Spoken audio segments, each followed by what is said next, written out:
We have treated the smoke alarm but left the fire burning internally. So it's like, hey, the stove is on fire, but we just took the battery out of the smoke detector. It's only a matter of time before that house burns down.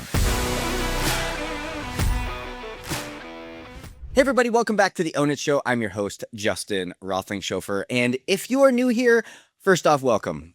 So grateful that you have chosen the Own It Show as one of the platforms that you allow to just help disciple you, guide you on what it looks like to live in ownership, but more importantly, what it looks like to steward your health well. Because when we're talking about ownership, when we're talking about the power of ownership, we're talking about how do we actually use this body, this thing that we live in, mentally, physically, spiritually, emotionally, to actually carry out the call? Because it's not health as performance, it's health as worship. It's not just for the sense of optimization, but it's for the sense of capacity. How do we carry the capacity of the call that's been put on our life so that we can walk into everything that we have desired, which is life and life abundantly? That is what we are after. That is what we are looking for. And that's the promise that's been given to us as long as we live obediently. So again, I thank you. Thank you for saying yes. Thank you for using this medium as a way to pour into you so you can have more of what God has for you. This episode is brought to you by NewTek Wood, Pergolux, Sonance, Montana Fire Pits, Peacock Pavers, and Chili Dip, a few of the partners who made our Own It Health Haven possible. At a time when more people are thinking intentionally about how they live, these brands are building the products and spaces that make a health-focused life not just possible, but beautiful. From outdoor kitchens and recovery tools to the structures, services, and sound that shape your environment and ultimately your health. Each of these partners are building products that make a health-focused life something you can live in, not just aspire to. Links for all of our sponsors are down there in the episode show notes. Be sure to go check them out. If today's episode causes you to ask more questions, that's a plus. If today's episode causes you to question some of the science you've heard, that's a plus. If today's episode causes you to want to share it with somebody, causes you to want to yell from the rooftops to people, that is also a plus. Because today is something that has been on my heart for a long time, and I haven't talked outright fully about this yet. I've talked about peptides, I've talked about hormones, but I've never actually dove deep into the old Ozempic space, the thing that has just taken our country by fire. And I don't use that subtly. It has taken our world by fire, and the GLP-1 conversation is one that we need to take from a faith-based standpoint, is one that we need to actually have an understanding as to what are we doing and why are we doing it? Because I want to start with this number. An estimated 1 in 5 American adults has now used a GLP-1 drug like Ozempic or Wegovy. I'm just going to pause there. If you have a dinner party at your home and 50 people are there, that means that 10 of those people at least have used a GLP-1. And in certain circles, you can say 45 of those people have utilized a GLP-1. It's gone so far beyond just a trend that it's actually created this, it's almost like it's created this cultural moment, this thing where we have stepped so deeply into believing that this is the solution and this is the way that certain people that I've expected to have a statement on this have been silent. And I don't know why I expect people in the faith-based community to actually have an opinion about this. I don't know why I expect the church to have an opinion about this. My gosh, they've never had an opinion about the physical health of us to begin with. It's the thing that we're always silent about. It's a thing that is missing from this holistic view of walking a life of stewardship. It's the silent thing. It's like, let's not talk about it, thus it's not here. And today we're going to talk about a few things. We're going to number one, talk about what Ozempic actually is. There's been a lot of false science, a lot of marketing science, a lot of things that have caused people to be confused as to what it is.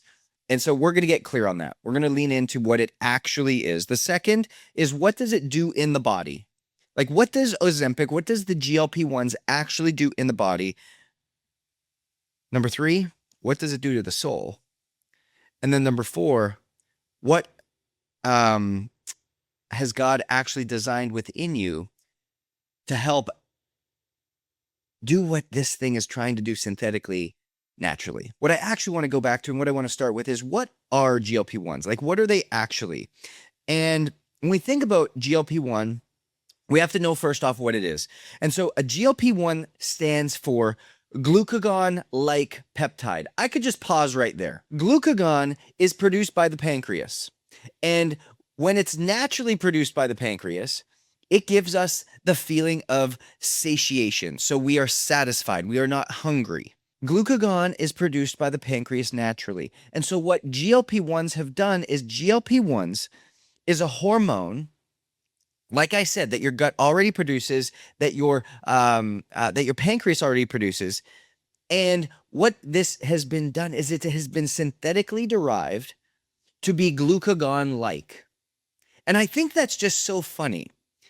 Is, when would we ever put blood-like products into our body, or bone-like products into our body? If you're a Netflix buff, or something like this, go look up Dr. Death. Because Dr. Death, it's like this mini series that has, I think, 4 or 5 different shows that kind of 4 or 5 different seasons, and they talk about different things. And there's this one season that has this doctor that is utilizing these synthetically derived organs or valves that go in and do heart replacements or these different things, and tracheas. That's what it was tracheas. And it's a miracle. All of a sudden, they put this synthetically derived trachea in people, and they thrive coming out of surgery for 2 to 3 weeks, and then they died, because something synthetic was never actually meant to live inside of a living body, because something synthetic was actually never created by the body. So the fact that it says, like, people don't even know what GLP-1 stands for. Glucagon-like. I just looked at it and I just laugh. Glucagon-like peptide 1. That's what GLP-1 stands for. So the next time you're just saying GLP-1 and just have it roll off your tongue, say, yeah, I'm putting something that is like something that is produced naturally inside my body to do a job that it actually was synthetically derived to do. Just pause there. See what comes up for you. But when we come back to it, glucagon-like peptide 1, that's how I'm going to refer to it from here on out. Glucagon-like peptide 1 is a hormone, or it's similar to a hormone that your body already produces in the pancreas and the gut. And in response to eating real food, particularly protein or fiber, it is released naturally. Glucagon-like peptide 1 is meant to reflect that. And the natural version of it signals to the brain that you're full. It regulates insulin. It slows gastric emptying. And God put it in your body at creation for a purpose, for a reason.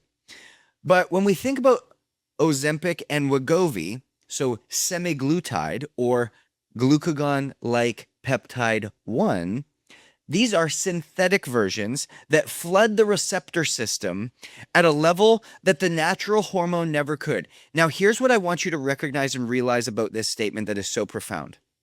When we think about flooding the receptor system, there's another thing that floods the receptor system.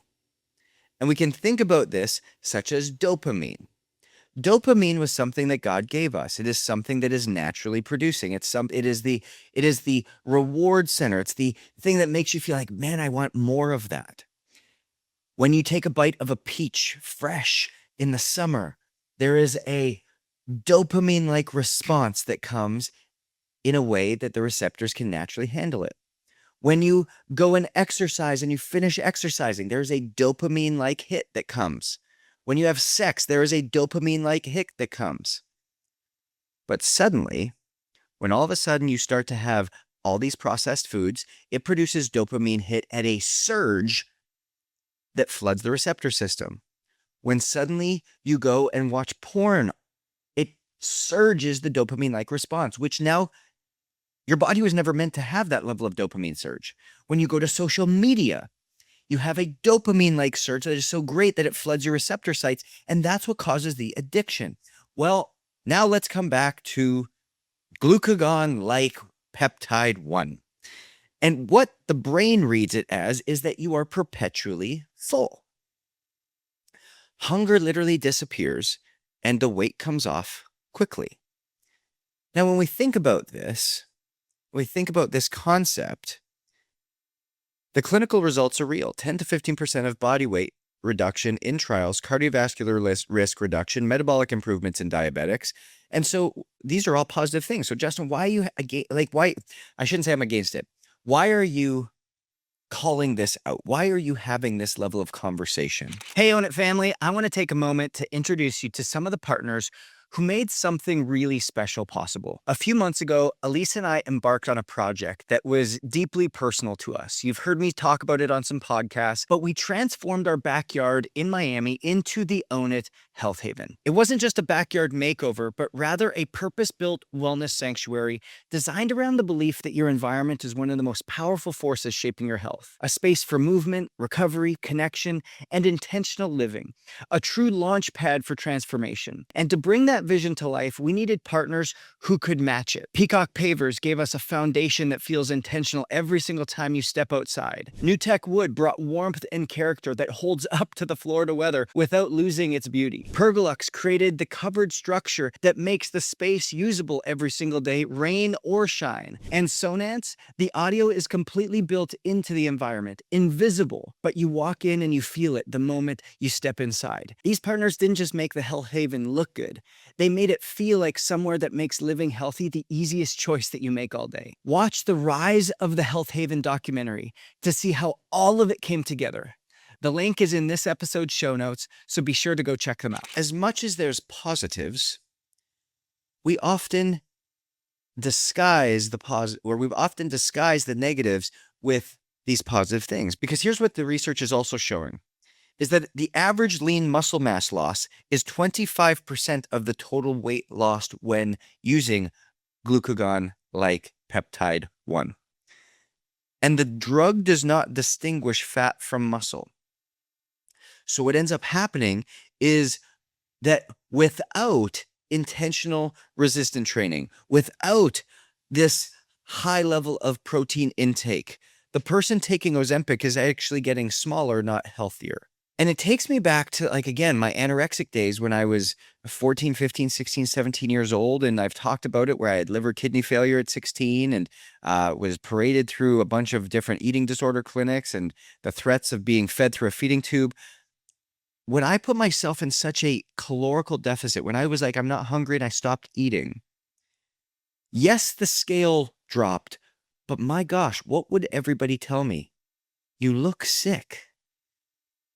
If you looked at me at 15, 16, 17 years old, what you would say is that I had Ozempic face. What you would say is you looked gaunt. What you'd say is you looked sinewy. Remember my parents talked about that often, is that you would see muscles because, not because you were strong and you had lean mass, but literally you just had sinew of a muscle that was literally hanging onto a tendon and attached to a bone.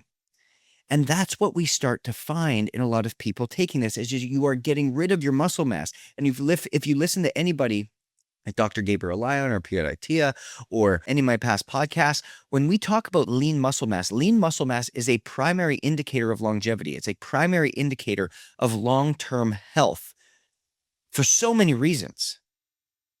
Increase in metabolic rate, decrease in slips, trips, and falls, decrease in every single chronic illness. Lean muscle mass is literally the longevity maker. It's what creates aging well. It's increase of health span. But this glucagon-like peptide 1 actually steals that. Here's the other piece that I think a lot of people don't realize, is that when the drug stops, the data shows that 80% of the weight returns within a year of most studies. And the reason is because the core root of what was actually happening, which was the behavior, the habits, the life rhythms, the relationship with food, the physiology that created the problem in the first place, has not changed. I'll never forget, I was at an event and I spoke. It was a real brokerage. There was about 12,000 people at this event, and I was keynoting. I came in after Alex Hormozi. And when we think about this, and we talk about this. I gave my talk about using your body, using data to help understand. And this lady came up to me at the end. She came over and she said, Justin, this was so transformative for me. And she actually became a client that day. She goes, for the last 8 months, I have felt myself withering away, but I don't know what to do because I'm so fearful that when I go off of Ozempic, I don't know what life looks like anymore because behaviors haven't changed. I haven't started working out. I hate working out. I don't know anything about food. I've tried to learn food, but I still don't have a good relationship with it. And I don't know how to do this without it. And that's what happens with people is they take this thing that is like something that your body creates naturally, but doesn't know how to actually implement it into our life. And so when we think about this, GLP-1 is the signal. It's the signal. Remember, glucagon-like peptide 1. It's something that the glucagon is produced in the body. It's already produced in the body. And so that's the signal. The signal is not the issue because God designed that signal to be activated by the way that you eat. But when we bypass that signal with a drug, instead of changing the triggers that activate the signal, we have treated the smoke alarm but left the fire burning internally. So it's like, hey, the stove is on fire, but we just took the battery out of the smoke detector. It's only a matter of time before that house burns down. And I want to bring this into a little bit of a theological frame and the way that I see it. Because when we go to 1 Corinthians 6, 19, 20, do you not know that your body is a temple of the Holy Spirit, who's in you, whom you have been received by God? You are not your own. You were bought with a price, and therefore honor God with your bodies. You see, the body isn't something that we have to manage. And when I read that, I go back to that first part, and it's not like, do you not know? But it's like in such a kind, empathetic language for each of you listening right now. It's like, do you not know? Like, are you unaware? Are you unaware that your bodies are a temple for the Holy Spirit? Are you not aware that this is the only thing God called very good? Are you not aware that this thing was produced and created perfectly with every single thing that it needs? And when we realize that our body isn't something that we manage, but rather it's something that we steward, stewardship requires engagement. It requires understanding. It requires education. It requires participation, not bypass. And if the only thing we're doing is bypassing the very thing that we were called to steward, then all of a sudden what happens is we suddenly start to forget. When a landlord hands you a property that you're renting to care for, the expectation is that you would learn it. You would learn the nooks and crannies. You would learn the nuances. You would learn things that are just like a little bit different and odd with it. You start to tend to it. You start to invest into it. When something breaks, you don't just cover it up. When the dog pukes on the rug, you just don't put a piece of newspaper down like in Big Daddy. You go and you clean it up. You go and you look after it. You go and you have somebody come over and fix the sprinkler system. You have somebody come over and mow the lawn. You invest in it. You engage in it. You tend to it. Not trying to find a shortcut that makes it look maintained where it's actually starting to affect the foundation of how it was actually built. I jump over to Proverbs 14:12. And I think this is, again, it moves in my soul, is there is a way that appears to be right, but in the end, it leads to death. My gosh, that just penetrates right into my soul. There is a way that appears to be right. I also want to take a second to shout out 2 more partners who were essential in bringing the Health Haven to life. A few months ago, Alyse and I transformed our backyard into a wellness sanctuary we call the Own It Health Haven, a space designed to help people reclaim their health and live with greater intention, where design, function, and wellness all come together. The Health Haven is a place for true transformation, and a huge part of that is recovery. We knew the Health Haven needed to be complete. It needed to have a place where we could go and push ourselves, but also a place where we could go and restore, all within a feeling that felt holistic. Montana Fire Pits gave us the fire, handcrafted, American-made, and honestly, one of the most used spots in the entire space. It's where the day ends, people gather, and real conversations happen. And Chili Dip gave us the cold, an American-made cold plunge that made daily recovery feel accessible, not intimidating. Together, they close that loop on what true wellness environments needs. Watch the rise of the Health Haven documentary to see the whole story that we've linked below in the show notes. And you'll get to see the ins, the outs, and how the Health Haven actually came to be. Don't miss out. Click that link below. I don't know if you watched the commercials during the Super Bowl, but people like Serena Williams are starting to market GLP-1s, and every single wellness brand that is being sold or bought up right now is going into the GLP-1s because there's so much freaking money to be made. You go back and you look at patterns. Tony Robbins said this so well. You can either see patterns, you can start to understand patterns, or you can start to use patterns. Once you start to be able to do all three, recognize, see, and use them, that's when you become really wise. And that's when you start to see a lot of breakthrough. And what I've been able to do in the health space is I've started to be able to see, recognize, and be able to utilize them. But so have a lot of other people for a negative construct. And when you look at the rise in pharmaceuticals from the 1960s through the early 2000s, when you start to see the rise of opiates from the early 2000s into the epidemic and of the opioid crisis that we're currently in, you see the exact same thing. The way they were marketed, the way they were pushed, the way they were celebrated. And when there is a way that appears to be right, but it leads to death in the end, this is what we're talking about.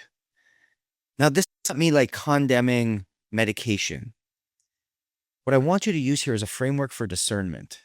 Is this something I should actually go on? Is this something I should actually do? And this also applies for hormone therapies, testosterone in men, hormone therapies in women. These are tools, not solutions.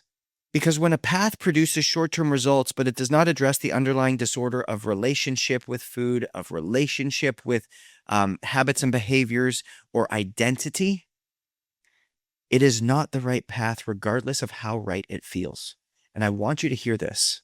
Because even though it gets you the short-term result, even though it gets you the short-term fix, even though it gets you the short-term extension, but you in your heart know that you haven't given up that alcohol. You in your heart know you haven't improved that relationship with food. You in your heart, you know you haven't improved that perfecter, performer, or pleaser heart that you have been carrying for far too long. When you know that your morning routine and your night routine are still dysfunctional, but yet you have a feeling of energy or you have a feeling of weight loss when you get on that scale that momentarily fixes it, my gosh, you should know that that is not the right way and we are going in the wrong direction. Because the obesity and metabolic crisis in America is not primarily a pharmaceutical deficiency. It is a discipleship crisis. We do not know how to walk in alignment with this thing that we have been given. This greatest tool, the thing of infinite wisdom. We do not know how to understand this thing. And what happens is we get so lost, we get so confused that it keeps us further and further away from honoring the temple that we sit in. Because here's the crazy part. The same drive that produces you to overwork, the same drive that causes chronic stress, the same drive that disrupted your sleep, the same drive that caused you to step into emotional eating in the high-performing executive space are the same drives that create the metabolic environment where GLP-1 drugs feel necessary. Because we don't know what else to do. And this seems like everybody's doing it, so it must be safe. And it pulls us further and further and further away from where we're going.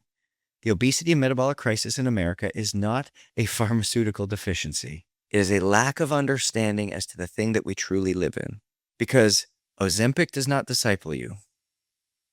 It simply suppresses a symptom while the root keeps growing. And the root is penetrating so deep into your heart that it is continually confusing what it is that you're actually after. And that relationship with food, that relationship with who you are, those relationships with your habits, the relationships with work, the relationships with your family that are causing a lot of these dysfunctional habits, these dysfunctional rhythms, these dysfunctional behaviors are the thing that we need to address first. And I want to just say this out loud because this is not a judgment. This is not a judgment on anybody who's using it. It's not a judgment on everybody who's taken a step in this direction, but rather what I feel my job is in this health space is to help guide you and steer you towards the truth. And the truth only exists in Scripture, because there is a whole bunch of good teachings out there, but good teachings do not create transformation. Transformation only happens from the truth.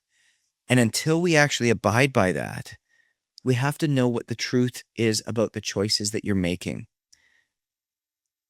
And I feel like it's my job to tell the truth about those choices and what it is that you're not addressing, and offer a better solution, a new solution, a better way that actually gets you to the results that you're looking for. I've said this many times, and Jim Carrey has this great quote, which is, I hope everybody gets famous and has lots of money, only to realize that that's not what it's all about. And the thing for me, which is where I kind of mimic what Jim Carrey said, is I hope everybody gets six-pack abs. I hope everybody hits their ideal weight. I hope everybody has the perfect blood work come back. I hope everybody has a high VO2 max, a high HRV. I hope everybody has all of those. Because once you've achieved them, you realize that that's actually not what it was all about. The disciplines that you're exacting on, the habits and behaviors, they're not the goal. They're the path to the goal. And we have to allow ourselves to be shaped through them. And when we try to circumvent what the disciplines are trying to do for us, we circumvent the whole discipleship process, and we miss out along the way. You'll get the result, but the result is fleeting. The result is not actually what you wanted. You didn't want to actually be this weight. You didn't want to just lose the weight. You didn't want to just have a metabolically clear blood work, because you wanted to change the habits, the behaviors, and everything else that went along with it. So you became a different human being and you transformed. Just because physically you look different doesn't mean you transformed internally, which is why you're going backwards. And you literally abort the process that is so beautiful of what this human experience is all about. And that's the holistic journey. That's the beauty of what we're walking through, but we don't give it a chance because we do the quick like thing. We want to do like instead of walking through it. We want to do like instead of doing the hard thing. We want to do like instead of doing the obedient thing. We want to do like instead of doing the complete thing. Which is why we get to where we want to go, but yet we still feel empty and we don't know why. And so when we think about what God designed instead of this, God designed GLP-1 to be stimulated by real eating, whole food, protein-dense, fiber-rich food. The dietary pattern that maximizes natural GLP-1 secretion looks almost identical to what we know as biblical stewardship of the body. Varied whole foods, adequate proteins, minimal ultra-processing, movement, sunlight, high-quality sleeps, rhythmic life. Everything we talk about through Genesis, everything we talk about through the different biblical stewardship. He designed the gut-brain axis. I've talked about this so many times with HRV, which is why I think HRV is the best metric holistically that we can look at whole life health, mentally, physically, spiritually, emotionally. The vagus nerve pathway that's shaped like a cross, not by accident, ends up coming out of the spine, connecting the brain, the heart, the lungs, and the gut together to ultimately control the appetite and move centers of the brain. It's literally calibrated by what you eat, how you sleep, and how you manage your stress. This calibration takes time and obedience, which is why with all of our clients, we guarantee HRV improves, but it compounds over time. Somebody who's with us for 3 months might see a 10% increase in their HRV, but ultimately, you come with us for a year, you see a doubling in your HRV when you make the obedient changes. When you do the hard things, when you literally start to change the way you function. You do not conform to the patterns of this world, but rather be transformed by the renewing of your mind. You see yourself differently so that you do different things. Because it's not as fast as that weekly injection, but my gosh, what we're doing is permanent. What we're doing is sustainable. We just had optimization day here yesterday, And I think the most cool thing about having a community of like-minded people who have gone on a journey of habit and behavior change, sit around in a backyard around tables, 50, 60 people sitting here talking about how their life has been transformed, how everyone around them is like, how did you do this? What did you do? Tell me, teach me, guide me, lead me, because I want what you have. You look different. You think different. You talk different. You operate differently. You are doing things at a different level. Why is this possible? Because I didn't just go and do an injection. I went through a process. I went and was shaped and was transformed from the inside out. And that's what we're called to. It's comprehensive. It's comprehensive in how this happens. The three things that most powerfully support natural metabolic health. Number 1, resistant training. Number 2, high protein intake. And number 3, sleep quality. These are also the three things that most powerfully associated in research with longevity that has that science has confirmed in longevity, in cognitive function, in physical vitality, right into old age. So the things we say we want, the things we say we're doing this for, are actually done not through an injection, but are actually done through the three things that we can actually have control over and actually start to create change within. Because God's design was never inefficient. It was actually complete and comprehensive. Like, mic drop, stop right there. Hard stop moment. God's creation was never insufficient. It was always comprehensive and complete. And so the question is not, should I take Ozempic? I want you to stop thinking that. The question is, am I willing to become the person whose body does not need it? Ooh, boy, goosebumps on that one. The question is not, should I take Ozempic? The question is not, do I need Ozempic? The question is, am I willing to become the person whose body doesn't need it? Because remember, the habits and behaviors and the disciplines are not the goal. They are the path to the goal. The goal has always been to become more like Christ, to honor and disciple ourselves so that we can become and live a life that is honoring to him, to carry the capacity to have the capacity to carry the calling that's on our life. That becoming is a discipleship question. And it's the question that we at Own It answer for you. It's this discipleship journey we take you on. Whether it's Own It or whether it's through Holy Health. We have two different ways in which we do it. One is in the church and one is for the business leaders of this world. Because if we can help disciple you on this journey and become the person that God's called you to be, you don't need the things of the world. You no longer become a consumer of everything that's out there because you now pave your own path. And I want to speak directly to the people listening right now. And there's three things that I want you to hear. The three things that have just been on my heart as I was building this episode out. Because there's three types of people I feel like are listening to this. Number 1 is you're considering a GLP-1 medication and wondering if it's okay.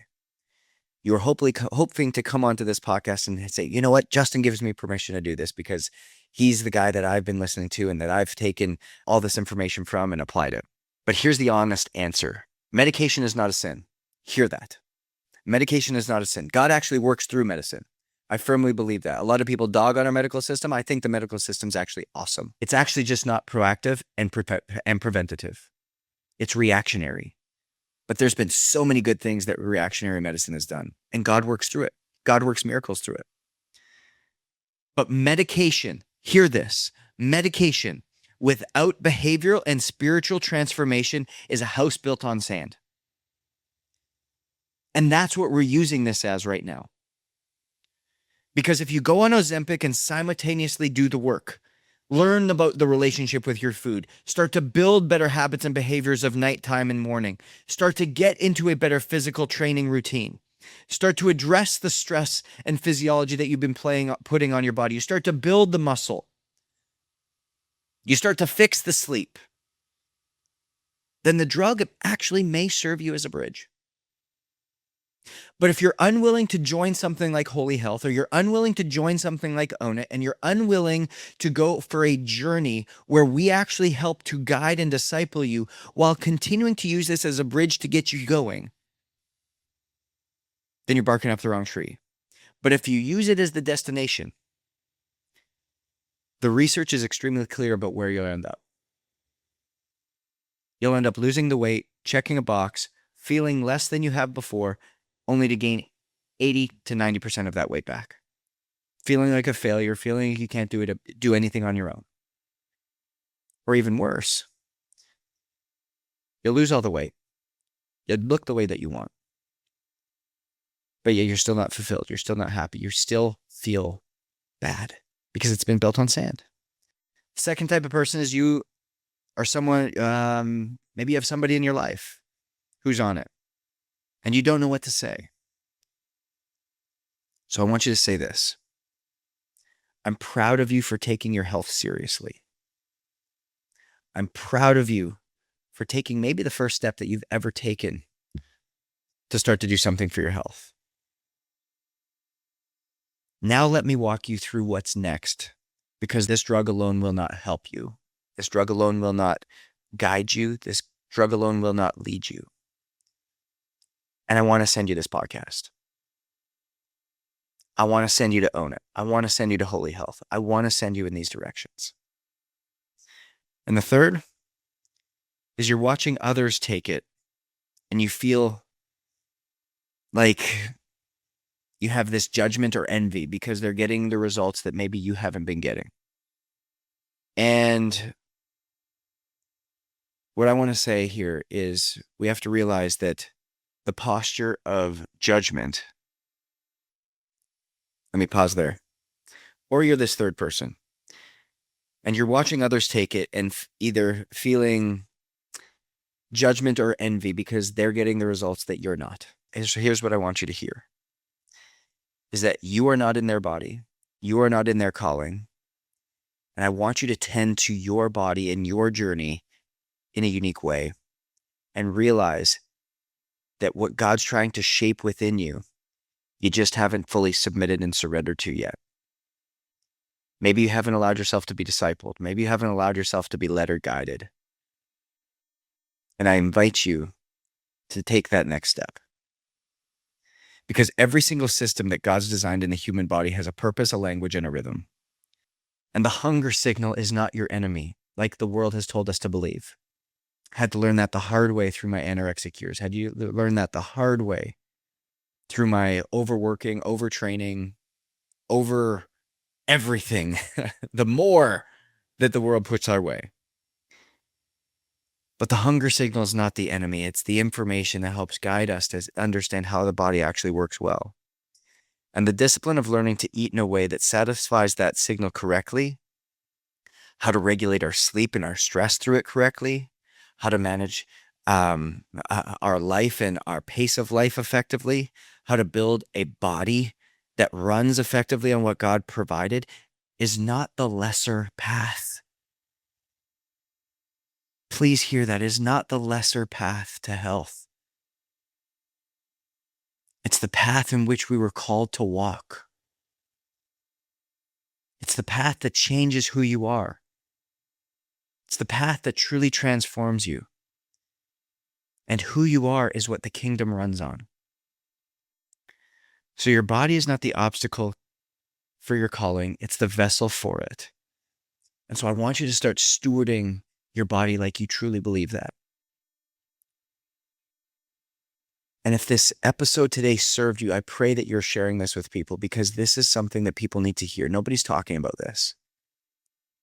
Yeah, we hear all the stats. Yeah, we hear all the things about, maybe I've heard the muscle mass thing before. Yeah, you know what? Maybe I've heard the fact that it's now leading to early onset osteoporosis. Yeah, you know what? Maybe I've heard that there's over 14,000 active lawsuits on GLP-1s that are out there now. Yeah, you know what? Maybe I've heard that. But you know what? We've never actually took it seriously, because we still see all the commercials. We still see all the people taking it. We still hear that 1 in 5 people are taking it. We still have our dinners where we've got everyone at the table that is talking about how they're on it and how they feel better than ever. What I want you to hear and what I want you to truly understand is that the truth says that we were designed to heal, designed to thrive, designed for life and life abundantly. We were designed and created with not something that's like something. We were designed a way where we are something. We're designed very good in that something is perfect. So we're being called to be shaped, because the disciplines, the habits, the behaviors were never the goal. They're the path to the goal. And that goal is to be more like Christ. We know success is different. So own your different. We'll see you guys next week.